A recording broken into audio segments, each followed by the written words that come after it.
दोस्तों नमस्कार, मैं उत्कर्ष द्विवेदी स्वागत करता हूं आपका परीक्षा खबरी में। और आज है 9 मई 2020।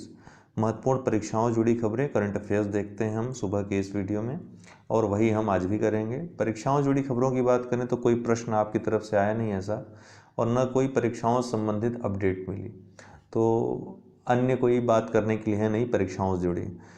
तो फिलहाल करंट अफेयर्स ही देखेंगे। 2018 से जुड़ी जो रिजल्ट की बात हो रही थी, वो अध्यक्ष महोदय के इंटरव्यू साक्षात्कार के अनुसार परीक्षा का रिजल्ट आ जाना चाहिए मई में।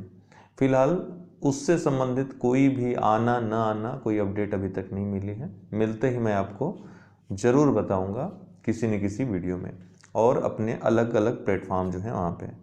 फिलहाल यूपी एग्ज़ाम्स की तैयारी के लिए एक बढ़िया चैनल है, और यहाँ पे आपको बेस्ट एजुकेटर और ज़्यादा अभी आपको देखने को मिलेंगे।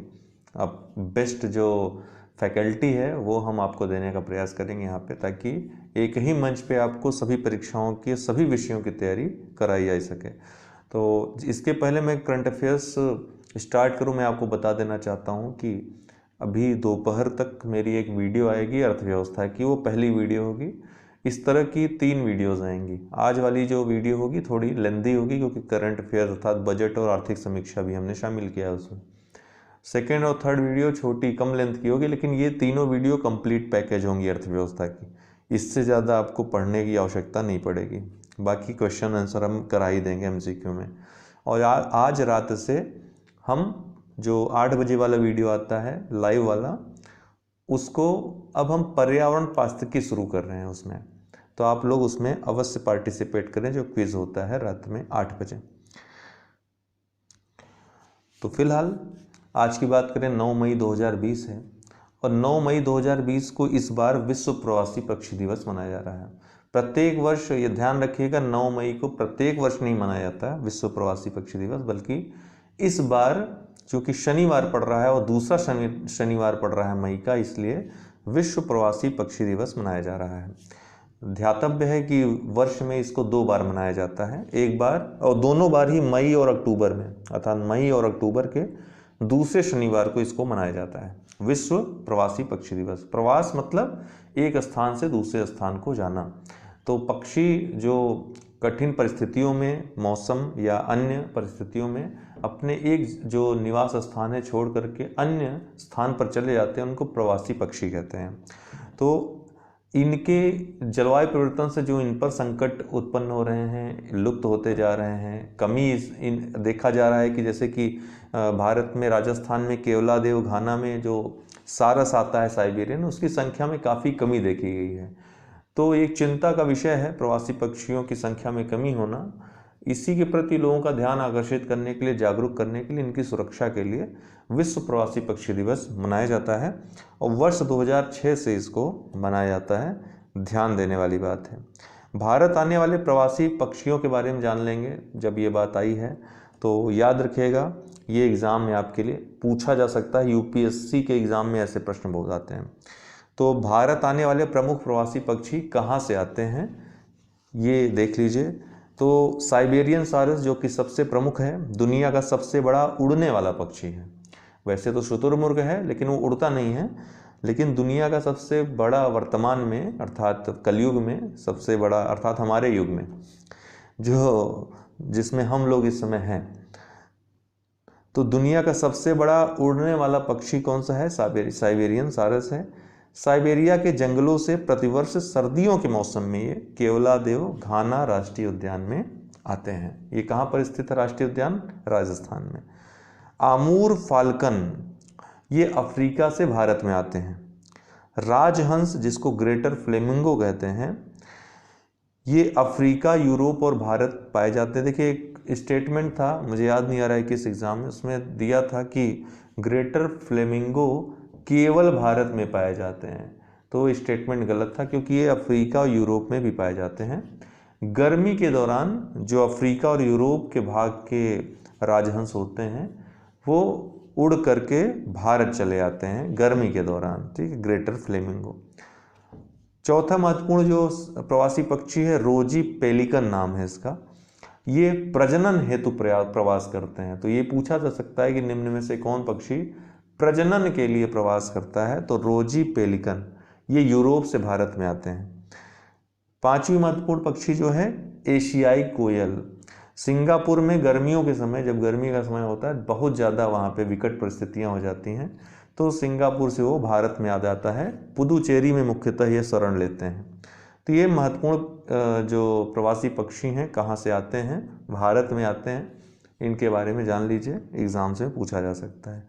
ईरान, तो ईरान चर्चा में क्यों आया? क्योंकि वहाँ की मुद्रा, चूँकि अमेरिका ने तमाम तरह के प्रतिबंध लगा दिए हैं उस पर, तो गिरती मुद्रा के चलते उसकी मुद्रा में गिरावट आई काफ़ी मूल्य में, तो उसके चलते उसने क्या किया है कि रियाल से, उसकी संसद ने एक विधेयक पारित किया जिसमें रियाल जो कि उसकी राष्ट्रीय मुद्रा है उससे 4 शून्य की कटौती कर दी है, और ईरान की राष्ट्रीय मुद्रा को रियाल से बदलकर टोमन कर दिया जाएगा अब, ठीक है ना।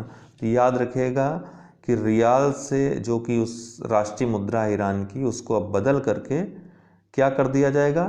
टोमन कर दिया जाएगा। ओके, तो ये महत्वपूर्ण प्रश्न बन सकता है आपके लिए एग्जाम में। ये ईरान को नक्शे में देखें, ईरान की राजधानी दोस्तों तेहरान है, ठीक है। ईरान आप देख रहे हो, ईरान के जस्ट आप नॉर्थ साइड जाएंगे तो ये कैस्पियन सागर मिलेगा, ठीक है। 1 सेकेंड, तो ये कैस्पियन सागर मिलेगा, ठीक है ना। कैस्पियन सागर, तुर्कमेनिस्तान, ये दोनों उत्तर साइड में है इसके, ओके। तुर्कमेनिस्तान उत्तर, क्या तुर्कमेनिस्तान ये उत्तर पूर्व में आएगा। कैस्पियन सागर है, और यहाँ पे अजरबैजान है, कैस्पियन सागर के पास ही ये अजरबैजान है, ठीक है। ये भी उत्तर में है ईरान के। आप देखेंगे पश्चिम साइड तो इराक है, कुवैत है, ये कुवैत आपके दक्षिण पश्चिम में कब पड़ेगा। पर्सियन गल्फ, जो फारस की खाड़ी है, ईरान के दक्षिण में है, ठीक है। पर्सियन गल्फ के उस तरफ बहरीन है, ठीक है। संयुक्त अरब अमीरात है। गल्फ ऑफ ओमान है दक्षिण में ही इसके, ओमान की खाड़ी, ठीक है। और पूर्व में अफगानिस्तान और पाकिस्तान है। तो ईरान दोस्तों एक शिया बहुल इस्लामिक देश है, इस्लामिक कंट्री है, और हसन रूहानी यहाँ के राष्ट्रपति हैं वर्तमान में।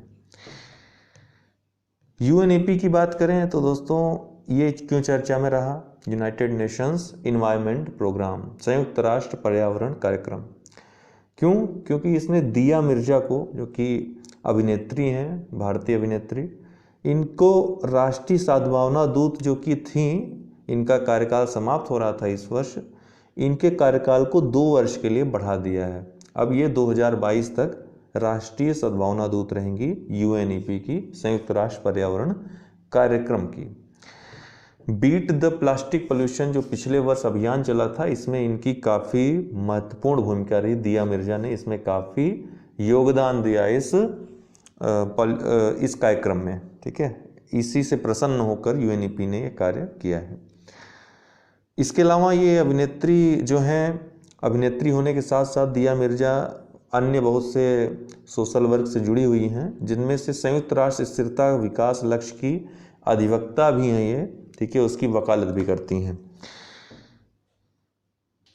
यदि हम संयुक्त राष्ट्र पर्यावरण कार्यक्रम की बात करें, यूएनईपी की बात करें, तो 5 जून 1972 को, आपको बता दूं 1972 में एक सम्मेलन हुआ था, बहुत महत्वपूर्ण सम्मेलन था, और पर्यावरण की चिंता व्यक्त करने के लिए पहली बार कोई इतना बड़ा सम्मेलन हुआ था। वो सम्मेलन हुआ था स्टॉकहोम में 1972 में। स्टॉकहोम में जो सम्मेलन हुआ 1972 में, उसी की परिणति थी ये यूएनईपी।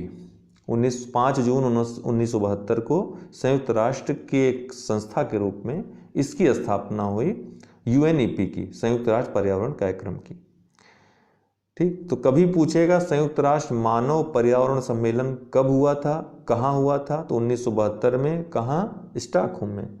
और इसी के परिणाम स्वरूप 5 जून 1972 को संयुक्त राष्ट्र पर्यावरण कार्यक्रम अर्थात यूएनईपी की स्थापना की गई। इसका जो मुख्यालय दोस्तों नैरोबी में है, केन्या में, और 6 देशों में इसके कार्यालय स्थित हैं। 5 जून 1972 को जो इसकी स्थापना हुई, इसी उपलक्ष्य में प्रत्येक वर्ष 5 जून को विश्व पर्यावरण दिवस के रूप में मनाया जाता है। ओके, अब आपसे मैं पूछूंगा कमेंट बॉक्स में, ये तो रिकॉर्डेड वीडियो है, फिर भी मैं जानना चाहूँगा आप में से कौन जवाब देता है कि इस बार क्या नाम है, जो पिछली बार भी तो 5 जून आएगा, पिछली बार 5 जून को पर्यावरण दिवस की थीम क्या थी? ये अगर कोई बता सके तो कमेंट बॉक्स में।